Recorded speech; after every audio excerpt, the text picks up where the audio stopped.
Imagine living in a world where all of the beliefs and values that had defined who you are and the expectations for a good life were suddenly upended and routinely violated.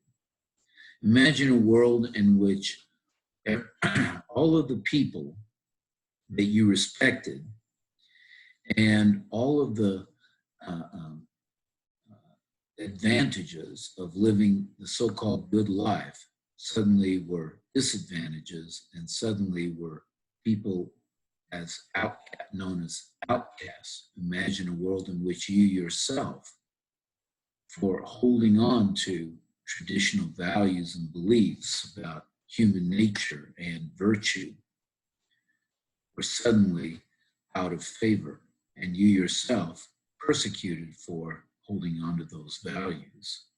What would be your response?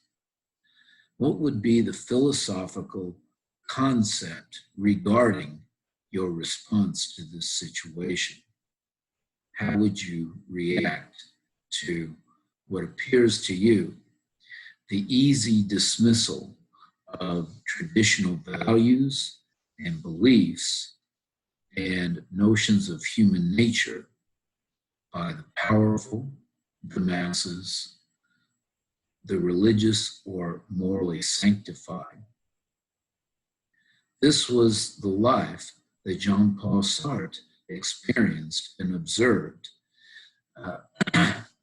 as a prisoner of World War II and the aftermath of World War II and the reconstruction of Europe.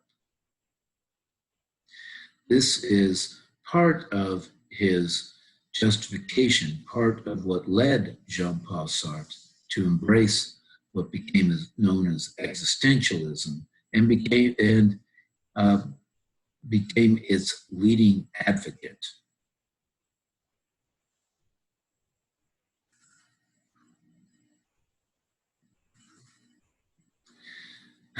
Jean-Paul Sartre lived from 1905 to 1980. He was a famous playwright and philosopher. Born in Paris,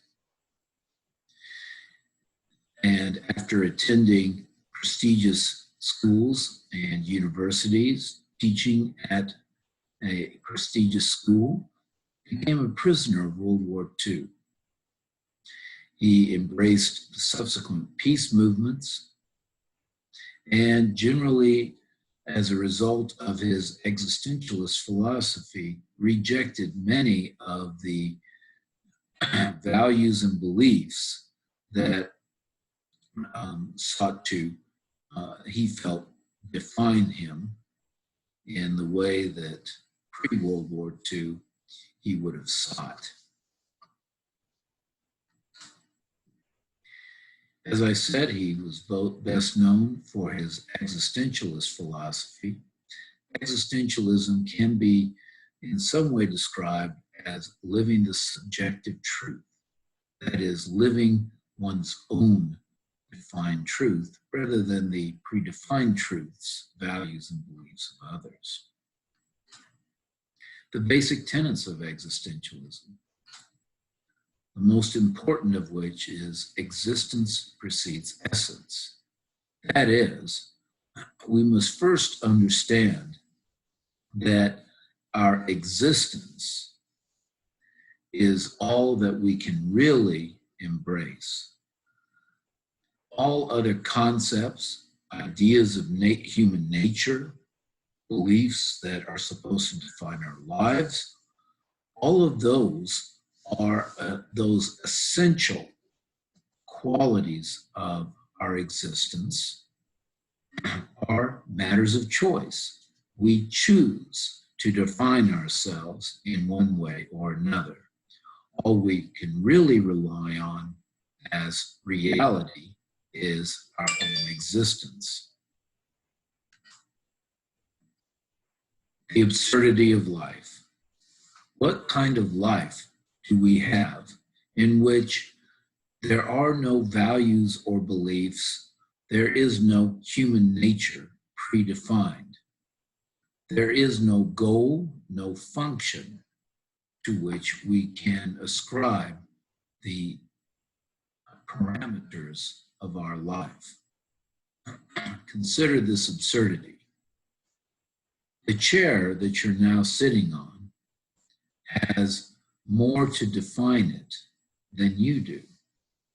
The chair, after all, was built for a specific function and serves that purpose to one degree or another as an evaluation of its function.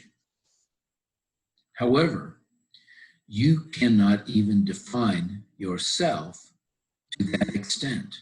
You have no basic function, you have no basic goal, you have no basic nature by which you can then govern your life and, and determine the right existence.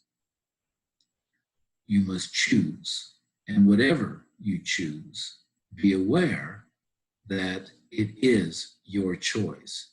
You cannot ascribe the necessity of that choice to someone or something else, which brings us to our final tenet of existentialism. We are condemned to absolute freedom. Because there are no predefined essences or essential natures to who we are, to how we ought to live, to what we are to be, we are entirely free to make such decisions with no guide, with no instruction booklet, if you will, to tell us how to define our lives.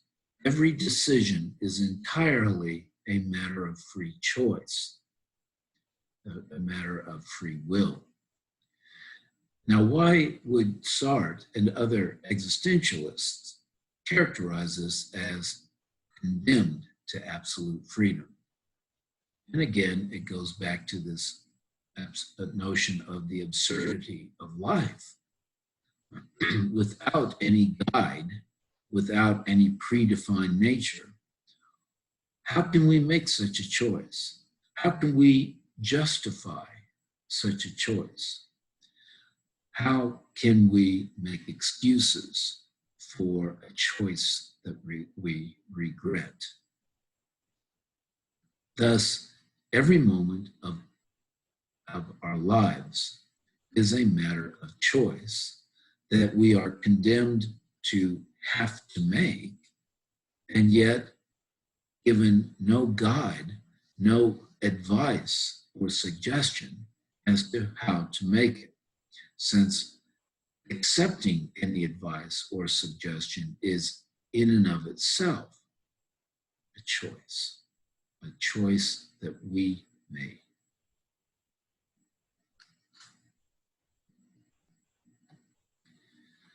Implications of existentialism, existence as and humanism. Existence precedes essence.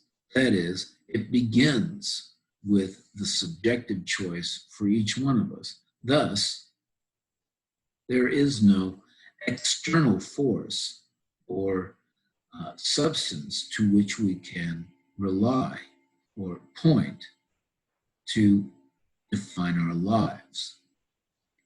We are entirely free to choose, and thus we cannot ascribe to a God or some human nature that we have been determined to make some choice.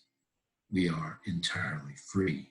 And that is the fundamental point of humanism, is that who we are is determined by us.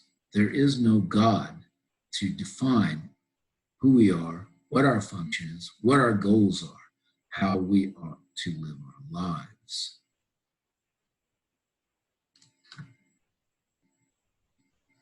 Thus, there are two interrelated perspectives driving Sartre's existentialism.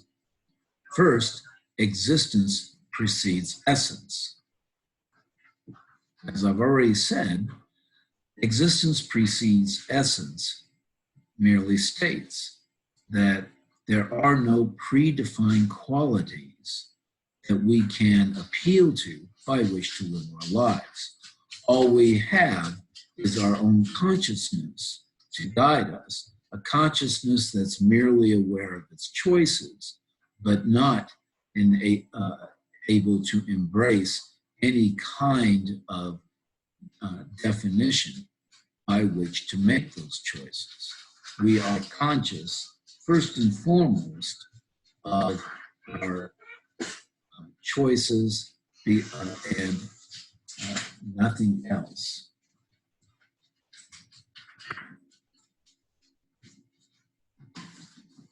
We are damned to freedom. Since there is no essential nature governing our nature, every moment of our lives is a choice. Every moment of our lives is an exercise in freedom of values. Thus, we can appeal to no moral code, no human nature. There is no essential rational concept or reason to appeal to. We are completely free. And thus, every time we make a choice, every time we attempt to appeal to some external standard, we are choosing.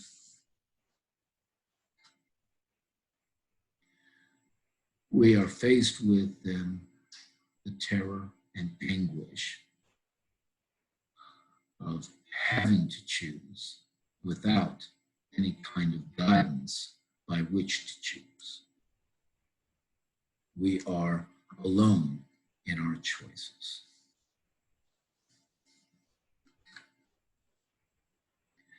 What is the cause of this freedom? Consciousness itself. We are conscious of our own existence and the demand to define that existence.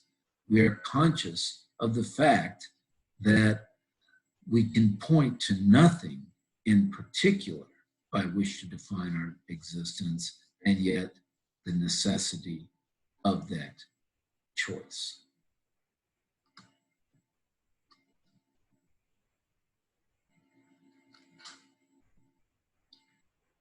So much of our lives, according to Sartre, are spent in the exercise of bad faith, the illusion of believing that we are determined by some external objective standard or conceptualization of human nature, that is, the essential quality of what it is to be us, that we are in some way predefined, predetermined. Thus, this is bad faith because believing in this sort of illusion allows us to hide from our responsibilities. We can lay off the blame, if you will, for the decisions that we make, for the people that we become, that each of us becomes, on something else other than ourselves. We can blame our parents. We can blame our clergy. We can blame our biological natures.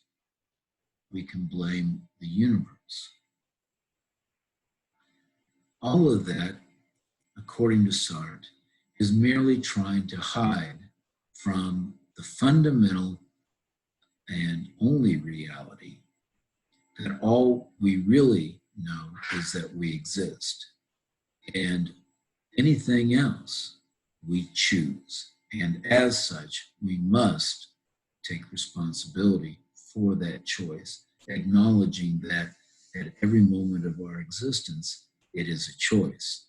That faith occurs again when we attempt to hide from that choice or otherwise evade the responsibility of our beliefs, values, our choices. But occasionally, we can experience moments of authenticity, brief moments in which we do embrace not just the choice that we've made, but the fact that it is entirely our choice, that we know that we have defined ourselves at this moment in this way, based just on the fact that we chose, that we have to choose. And we are not trying to hide from or blame someone else or something else for the choice that we have made.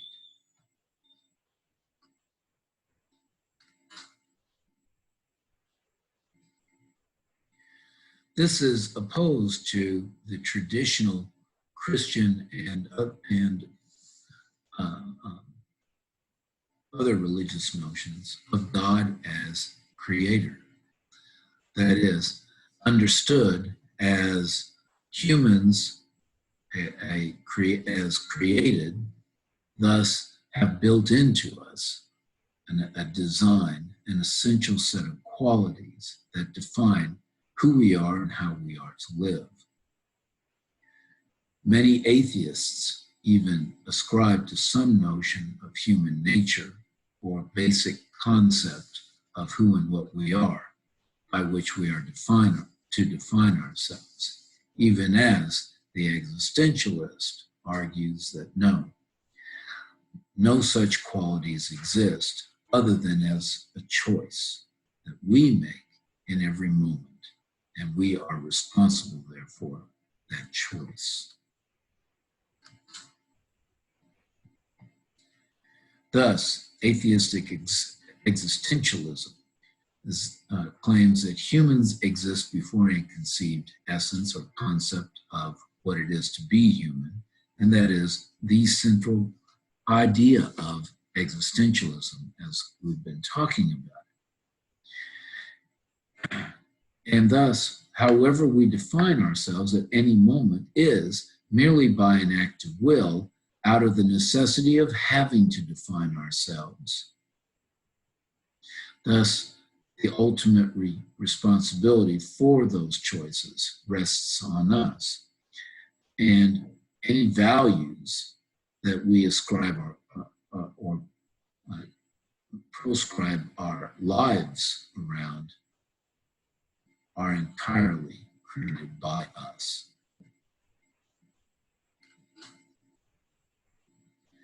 Thus we get the existentialist dilemmas. Anguish due to the responsibility of having to choose, the necessity of having to choose, but with no guidance for the nature of that choice. Nothing to appeal to by which to make that choice, nothing or no one to blame for choices that we later regret. Abandonment, that is, the feeling that without such guidance, we are abandoned to a solitary existence built only of choices, a burden that knows no end. It's the burden of responsibility that we must choose. And that's all that we have by which to live our lives. We are condemned to absolute freedom.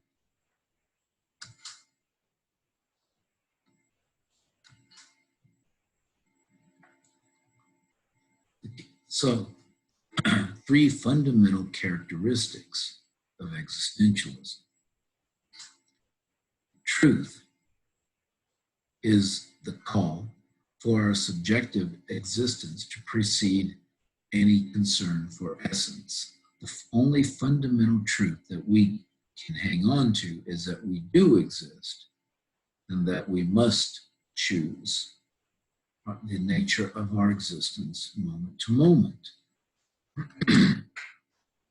Life, enveloped by fear of the outside, the anxiety of our choices, the condemnation to a life of absolute freedom in which we have no guidance but also cannot avoid absolute responsibility. for the choices that such freedom imposes. According to Sartre, this also imposes the ultimate moral judgment, because every choice, every decision, every behavior is a matter of our own choice, is an exercise of our own choosing. We must take responsibility for every moment, every choice, every decision, regardless of the consequences of those choices.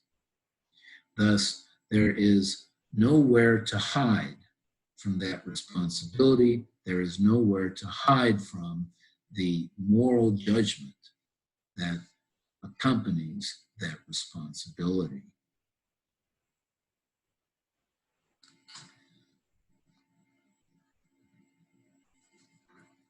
I hope this helps as a bit of a primer on understanding Jean-Paul Sartre's existentialist philosophy.